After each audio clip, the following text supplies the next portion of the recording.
Hello, welcome guys. Today in this video gonna to show you how to type this symbol in MS Word.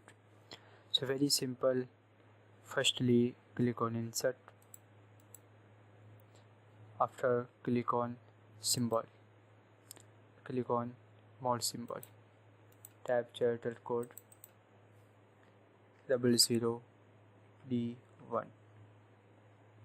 and click on insert.